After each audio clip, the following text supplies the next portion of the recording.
Muy buenos días y muy buenas tardes a todos en Iberoamérica, así como de otros países de nuestro continente americano, Europa y de otras partes del mundo que nos están viendo y nos están escuchando. Hoy vamos a iniciar nuestra cuarta conferencia de las series de conferencias magistrales que hemos venido desarrollando, impulsando desde la Federación Iberoamericana de Urbanistas. Hoy nos acompaña la doctora Silvia Rosales Montano. Es doctora con énfasis en materia de transportes, movilidad y ordenamiento territorial, socioeconomista, urbanista y prospectivista. Es consultora internacional binacional, El Salvador y Francia. Trabaja en América Latina y Francia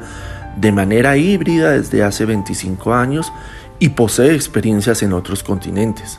Acompaña procesos de innovación en materia de inflexiones en la planificación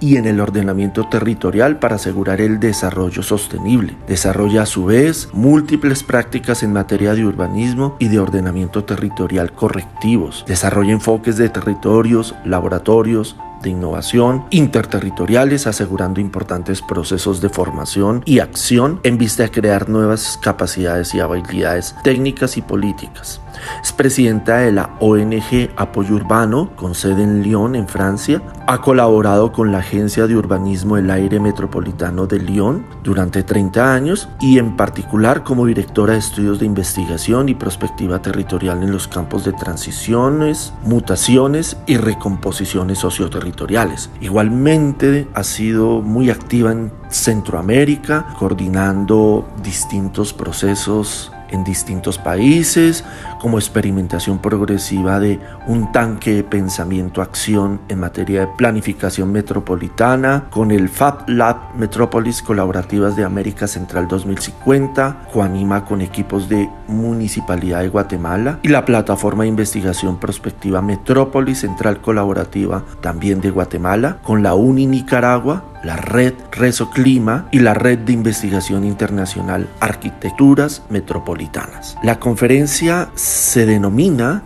Rearquitecturar las metrópolis a la luz de las deudas históricas heredadas, una urgencia para su sostenibilidad, y que con el currículo y con el impulso y el rigor y pasión que impone Silvia, seguramente va a ser una conferencia profundamente interesante y que esperamos todos podamos escuchar y observar con mucho detenimiento. Le damos así la bienvenida. Muchas gracias y Silvia, te damos la palabra. Ya he comenzado simplemente a decir que muchas de las reflexiones que voy a compartirles nace de ese trabajo híbrido, tanto de formación como de intervenciones profesionales entre Francia, América Latina, América Central, desde la escala del barrio precario a las escalas más regionales en estos continentes. Y esta oportunidad de haber trabajado también en las evaluaciones de los procesos de surgimiento metropolitano, de la idea de los metropolitanos estos 60 últimos años en la área metropolitana de Lyon en Francia, como en diversas áreas metropolitanas de América Central, me ha permitido, en todo caso, de corroborar algunas de las ideas y de preocupaciones que tengo desde hace algunos años, que consiste en el hecho de que creo de que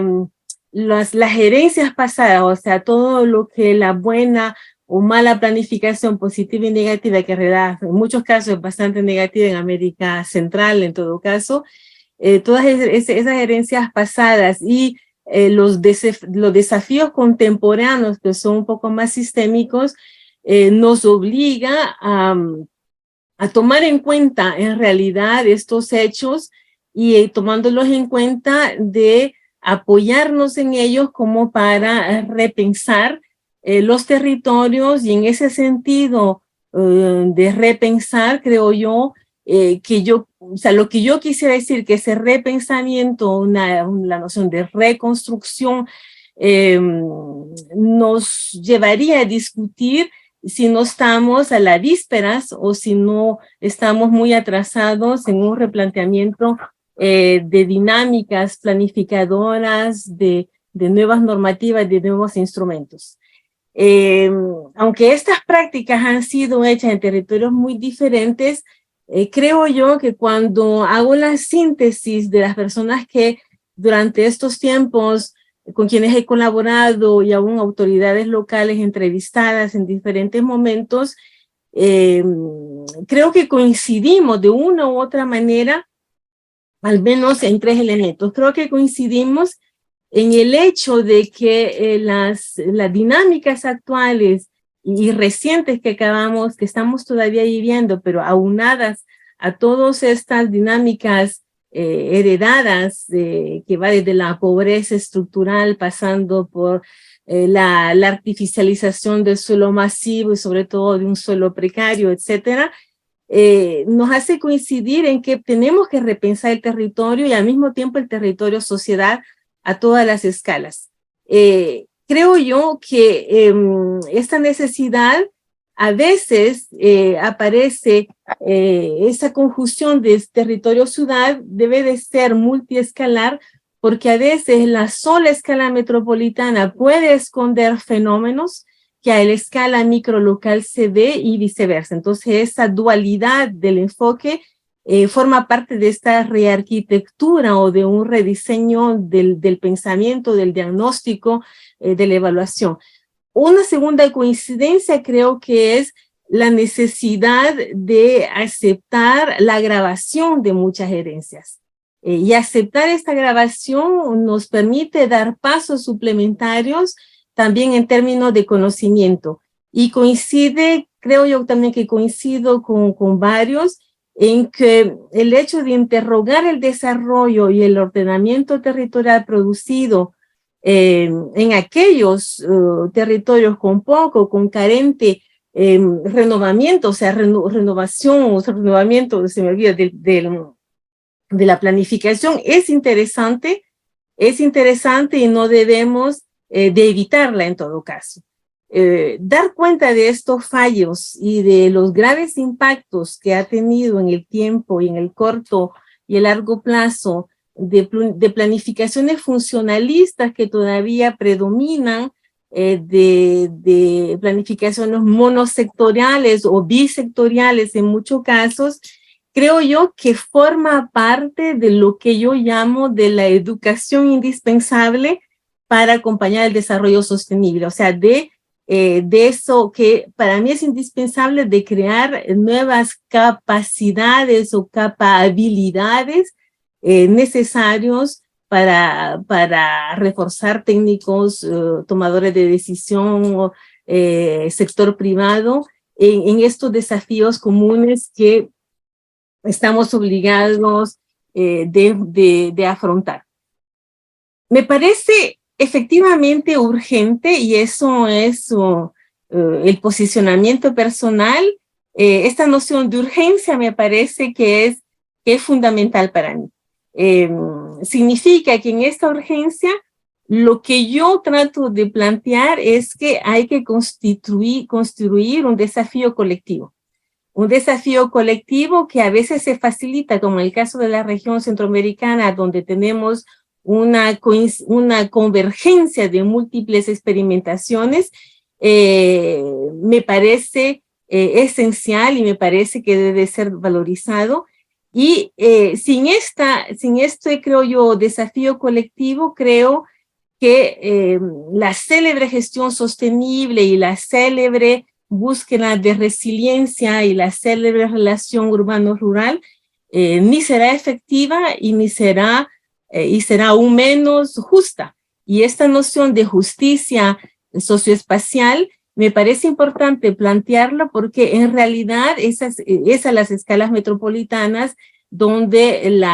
las segregaciones, las dificultades, las desigualdades son crecientes, brutales, importantes, y que no podemos dejar de plantearlo. Como lo comprenden en lo que yo estoy diciendo, este posicionamiento da importancia, y cuando yo hablo de herencias pasadas, da importancia mucho a la capacidad y a formar la capacidad de los que toman la decisión, de los que crean los esquemas directores, de los que están haciendo planificación, de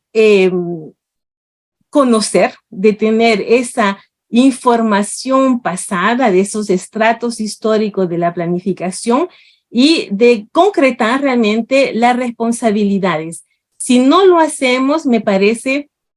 a mí muy difícil que podamos evolucionar. Por lo tanto, cuando yo afirmo esta rearquitectura, afirmo globalmente, no sé si estarán de acuerdo y me lo dirán, que no se puede transitar, en todo caso, no podemos adecuar esos procesos de acompañar las transiciones hacia estas formas sostenibles y resilientes si no hacemos, si no tomamos en cuenta las pequeñas y las grandes deudas territoriales heredadas y también de aquellas deudas que estamos ya viviéndolas y que son presentadas hoy día como las grandes transiciones contemporáneas, que aunque sean más sistémicas en su funcionamiento, no son menos intenciones de evaluar y de reactivar nuevos procesos de planificación. Creo que estos desafíos actuales cumulativos de todo tipo que han sido sobre todo planteados estos últimos 20 años son importantes de asumir en este dinamismo pasado, presente e interrogar las cuestiones de ese futuro, de esos futuros metropolitanos que, como yo les decía, aún en su territorialidad aparecen más y más interrogados. Dicho esto, no sé qué tanto algunos de ustedes son fanáticos o no de los 17 ODS, pero para mí es un ejemplo de esos desafíos cumulativos que a escalas locales, pero también sobre todo metropolitanas, ha causado bastante, diría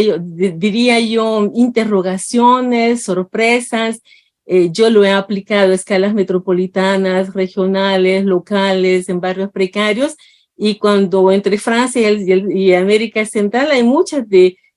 que critican el número, la cantidad, la complejidad, etcétera. Y sin embargo, como experta de esto, estos 17 ODS me parecen piezas fundamentales de la rearquitectura de los territorios. Me parecen que estos son mínimos comunes a poner en obra. Cada uno de ellos o en su conjunto, para mí, simplifican la complejidad de lo que estamos viviendo en los territorios y de lo que estamos viviendo en tanto que sociedad. Entonces, contrariamente a lo pensado cuando utilizamos estos desafíos cumulativos para releer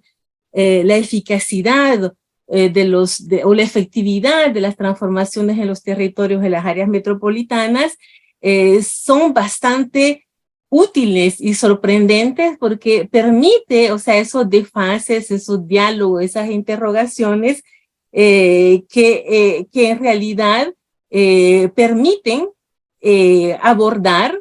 vacíos, deudas, pero al mismo tiempo pequeñas innovaciones en las cuales vamos tratando. Estos desfases a escalas locales y metropolitanas me parecen esenciales y yo estoy súper contenta cuando retomo, por ejemplo, la planificación, el célebre objetivo 11, ciudades y comunidades sostenibles, y cuando insisto en que por primera vez ese objetivo es uno entre tantos otros territorios, esto me ha facilitado enormemente abordar tanto a la escala municipal como metropolitano la cuestión de la ruralidad, la cuestión de la agricultura, la cuestión de la naturaleza que en muchos lugares de América Latina disocian metrópolis de su componente rural. Esto es positivo en la reconstrucción porque nos permite abordar enfoques planificadores de la cuestión de la ruralidad metropolitana que en muchos casos ni la norma ni los tratamientos lo plantean de una manera tan directa. En su casi totalidad, estos ODS necesitan suelo. A veces digo yo que deberíamos de habernos inventado el ODS 18, que es realmente la cuestión del suelo, del ordenamiento. Y el solo objetivo de formar capacidades en cuanto a los interfaces, algunos interfaces ustedes lo ven, algunas gerencias ustedes la ven. Yo estuve sorprendida hace poco en México en un intercambio con expertos españoles que me decían, no, hay que quitar el ODS 16 porque este nada más nos habla de violencia. Y siendo originaria de El Salvador, donde nuestros territorios, cada municipio ya no está compuesto de cantones, el barrio central, etcétera, sino que una multiplicidad de sectores dominados por diferentes grupos mafiosi. Quitar un ODS de esta naturaleza significa que hay saberes de las dinámicas locales y aún de las dinámicas metropolitanas, ya que los territorios también se están segregando bajo aspectos de este tipo, de esta naturaleza de la violencia territorial. Me parece bastante interesante de constatar que hay muchos esfuerzos de formación y de concretización de saberes que durante muchas décadas han sido concentrados sobre ciertos aspectos. Dicho de esta manera, yo creo que utilizando estos desafíos cumulativos nos permite también de asumir, dado que cada uno de estos ODS es ambiental, económico y social, me ha permitido en muchos momentos de abordar con los actores en qué momento la planificación, la reglamentación, los instrumentos pasados no están desfasados, no están caducos, diría, en un cierto sentido, por su poca adaptatividad o de su poca respuesta sistémica. Como estos ODS son sistémicos, el interés, en todo caso, en una reflexión local y metropolitana, es de pensar que de todas maneras, en un cierto momento, el enfocar la complejidad del desarrollo de los territorios obliga a la innovación, obliga a inventarse dispositivos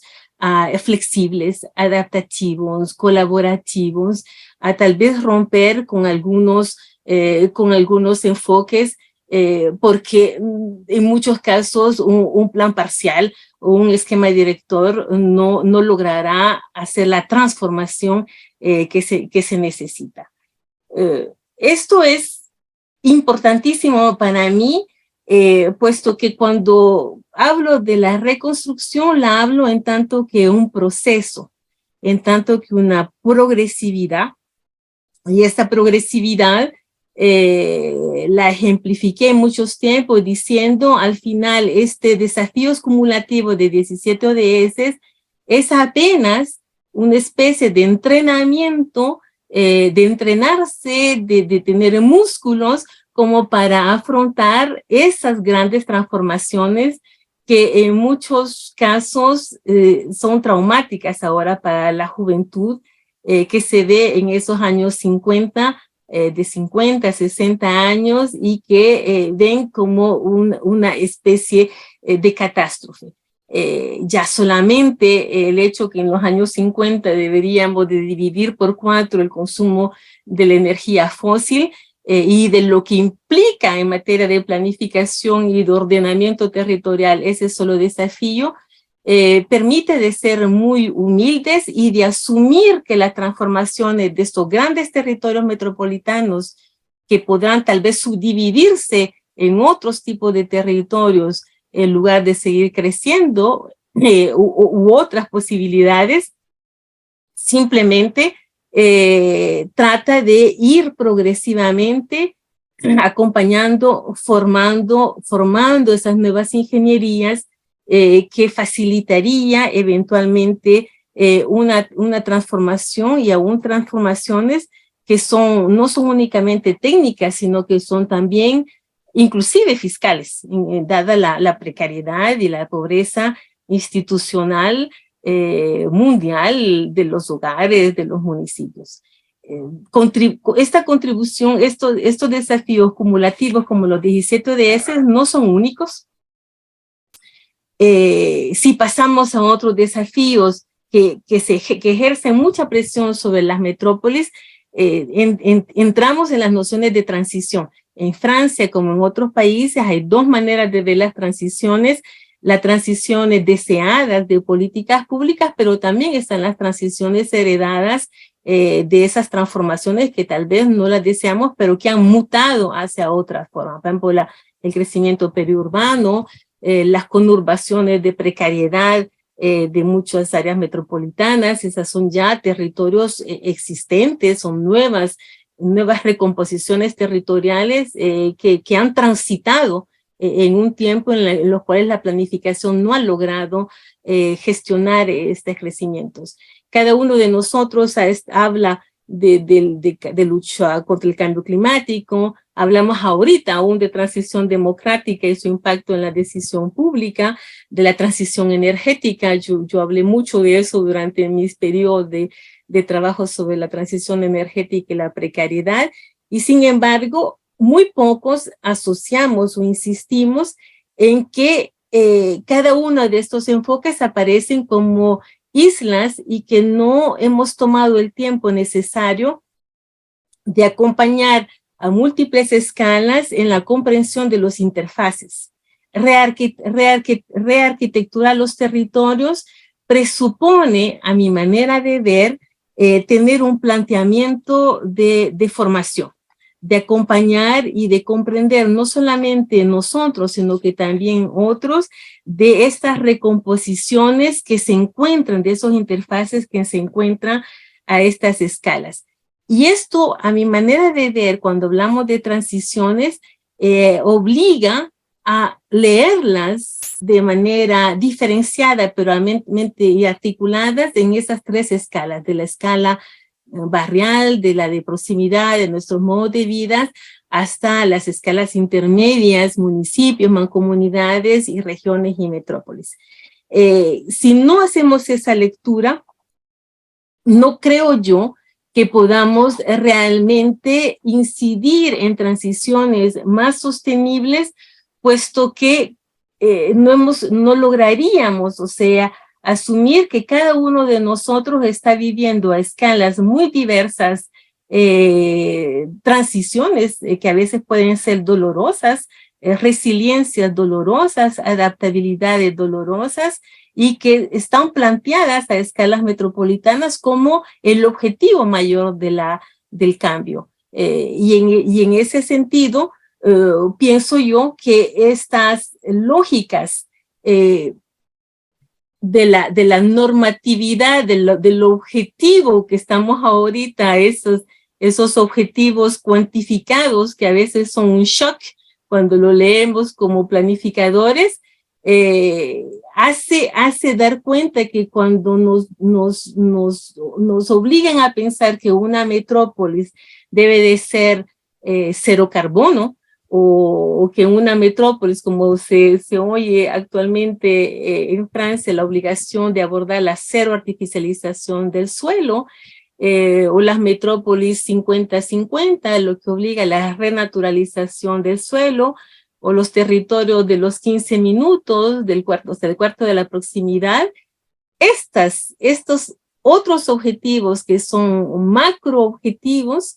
tienen una cantidad de componentes y de interfaces que no son igualmente tratadas a la escala microlocal y a la escala metropolitana.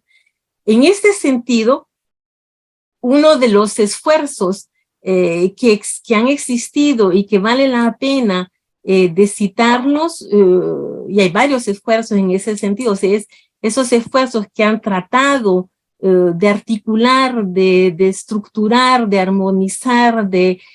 fusionar, de ser más sistémicos, me parecen esenciales a ser abordados. Tanto, diría yo, la célebre ley francesa de solidaridad y de renovamiento urbano, que tiene un impacto mayor sobre el derecho urbanístico y sobre los procedimientos de planificación, etcétera, pero también hay muchos esfuerzos a escala centroamericana y latinoamericana. Yo hablaré nada más de las escalas centroamericanas, en el cual han hecho intentos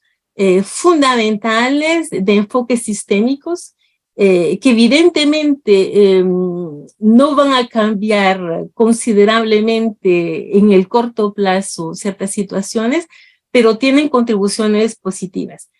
Muchos de ustedes conocerán evidentemente la ley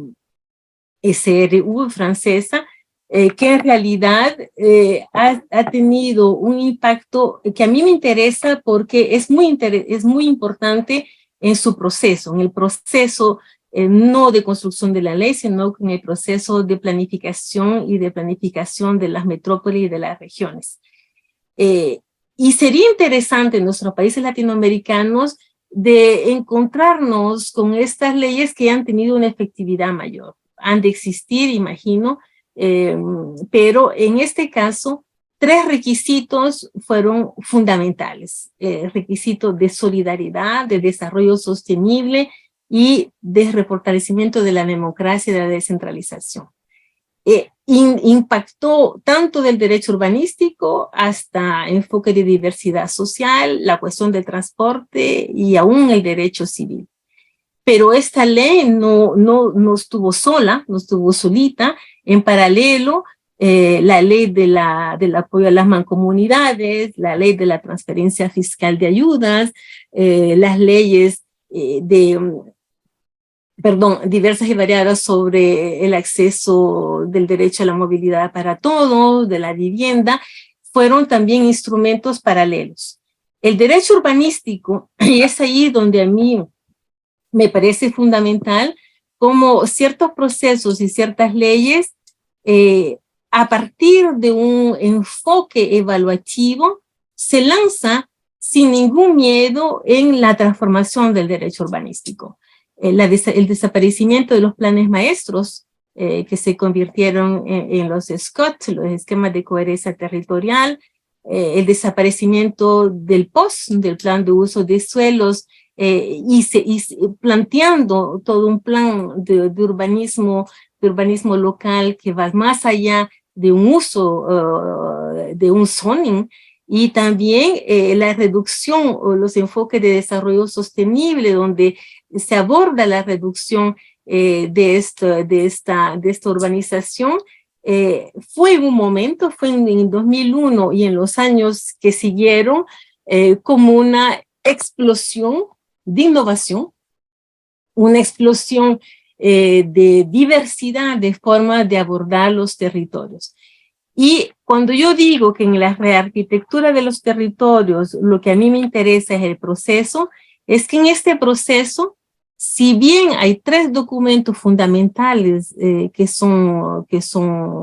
normados, que son declarados, aceptados, ¿no?, por los actores públicos, cada uno de estos 3 documentos tiene su interés, y este interés de una planificación mucho más reflexiva, mucho más sistémica, me parece que puede ser una buena ayuda para acompañar las transiciones en la planificación metropolitana. Un diagnóstico que al final tiene un impacto sobre las cuestiones ambientales y define desafíos prioritarios para mostrar en qué situación se encuentra el territorio entre el pasado y la situación actual. Un proyecto político, que es este plan de proyecto de desarrollo sostenible. Es un proyecto político, es un proyecto muy importante, y al final este documento de ordenamiento territorial y de las orientaciones, que es donde se fijan las reglas que están en compatibilidad con este proyecto político. Interesante también cuando yo veo en muchas metrópolis un abanico enorme de planes, de políticas, la noción del plan parcial, una cantidad de tratamientos urbanísticos bastante importantes, y darse cuenta que a veces es interesante jerarquizar estas planificaciones. Cuando vemos esa incidencia de la planificación francesa en donde se le da valor evidentemente a estos documentos de uso de suelo mucho más pensados, pero tenemos al final un plan local de vivienda, de hábitat, un plan de desplazamientos urbanos, que son los documentos claves, y dejando, o sea, una innovación mayor a la inventividad en la producción de otras planificaciones. Este proyecto, me parece que el proceso, lo que hay detrás de una evaluación que mueve una nueva planificación, creo que en América Latina y en todo caso en América Central no estamos muy lejos de plantearla, en todo caso teóricamente, a partir de las experiencias que tenemos en el campo de trabajo con muchos actores. Y citaría en ese caso el proyecto de la Planificación Nacional de Guatemala, CATUM, que a través de esa visión un poco de la cosmogonía indígena, donde un CATUM es un ciclo de 20 años que aborda pasado, presente y futuro, y ver esos 5 ejes en los cuales la noción de bienestar, la noción de derecho, la noción de lo urbano, de lo rural, apareció de una manera innovadora en este momento y que fue compatibilizada con el derecho, con los desarrollos sostenibles, es otro también proceso de reflexión que tiene una incidencia en la definición misma de regiones metropolitanas, de áreas metropolitanas, y que intenta tener una articulación desde lo nacional a lo local a partir quieras o no, de una visión bastante de desarrollo sostenible aplicado. Yo también, y no es porque yo coordino con Silvia García en Guatemala esta plataforma, hemos contribuido desde Guatemala al planteamiento de una plataforma colaborativa de metrópolis en América Central, pero también una experimentación muy fuerte en Guatemala de plantear la metrópolis central colaborativa en territorios en el cual el área metropolitana no tiene una existencia institucional. La área metropolitana, tal que la propusimos, 44 municipios,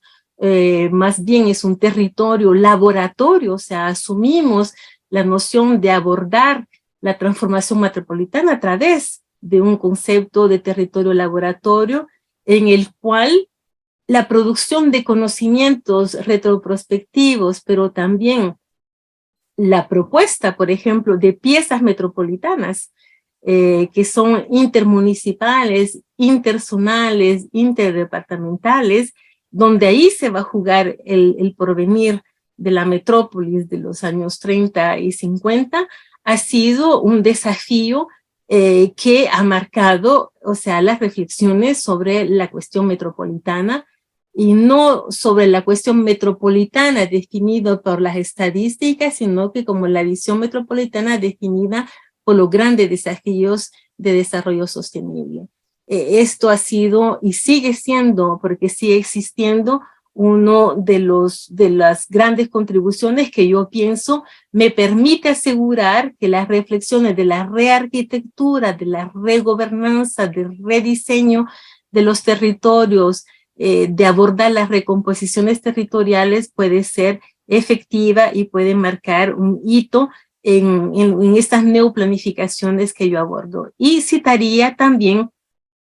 esta experimentación que igualmente yo conduzco con el área metropolitana de San Salvador en El Salvador, donde los equipos han osado por la primera vez de abordar un plan estratégico institucional que asegura pasos muy importantes en la redefinición de la planificación, en la redefinición de políticas mucho más concretas a escalas locales y metropolitanas, y que está dando lugar a la primera propuesta metropolitana, no del plan de ordenamiento territorial que ha sido esperado por la ley, sino de un plan guía de ordenamiento y de desarrollo sostenible metropolitano urbano-rural. Por la primera vez, o sea, un instrumento que en principio servía nada más para abordar los planes operativos anuales, se transformó a través de 4 agendas compatibles con el desarrollo sostenible en un instrumento que acompaña la innovación en otros procedimientos que están aún cohabitando con otros instrumentos que a mi manera de ver van necesariamente en un momento u otro evolucionar. Dicho esto, yo digo que de todas maneras, si hay que ir hacia una nueva manera de hacer territorio y sociedad, no podemos evitar de pensar que la planificación debe de ser de otra naturaleza y que esa palabra de una planificación y una gestión correctiva, creo yo que vale la pena asumirla. Yo pienso que la misma planificación estratégica no ha mostrado su capacidad de corregir las gerencias. Creo que han sido asumidas y por lo tanto en asumirlas no ha significado que han sido modificadas y reformadas. Cuando yo veo los documentos de planificación, muchas veces se asume el crecimiento metropolitano como una gran oportunidad de desarrollo social y yo sigo teniendo muchas dudas sobre el hecho que a veces hemos positivado lo que no hemos podido controlar. Y por eso pienso que es interesante de plantearnos una neoplanificación y por lo tanto un nuevo derecho urbanístico que tal vez sea un nuevo derecho urbanístico y socioambiental, pero con un componente de justicia social. Y esta planificación tiene que reconocer que hay cambios que desde las partes de las metrópolis tienen que ser aseguradas y que esas partes de las metrópolis, como son los asentamientos precarios, son contribuidores y deben de ser contributivos y valorados en su capacidad de apoyar la transformación metropolitana. Ahora bien, ¿qué tan lejos o qué tan cerca estamos colectivamente de compartir esta necesidad de una planificación y gestión correctiva? Pues no lo sé, pero en todo caso, pienso yo que como mínimo en este planteamiento de rearquitecturar los territorios, pienso yo que hay que pensar esas evoluciones metropolitanas y de abordar, quieras o no, con mucha más flexibilidad y dinamismo, los territorios como laboratorios de desarrollo sostenible, como espacios de experimentación y transformación, que en muchos casos pienso que sería hasta suficiente como para hacer evolucionar algunos aspectos. Yo pienso en este caso, y con esto voy concluyendo, en suma, una de las propuestas que yo pensaba en todo caso y que hemos discutido en algunos momentos con Iraida Ruiz, la presidente de la FU, creo que tenemos que promover a partir de experiencias que estamos concretando en Centroamérica, pero también en otros países, darlas a conocer, ponerlas en debate y de promover cambios, esos cambios de óptica, cambios de procesos, cambio de tratamientos, cambio de normas, y contribuir a esa rearquitectura de los territorios puede pasar ya únicamente por poner en conocimiento estos avances y provocar debates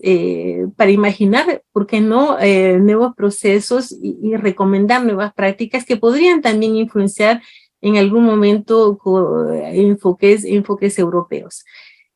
Neoplanificación, me parece un poco raro la palabra, pero creo que sí, experimentación de un nuevo derecho urbanístico y socioambiental, creo que es factible, creo que muchos territorios están listos para este tipo de experimentaciones y yo estoy muy confiada a condición, creo yo, de respetar,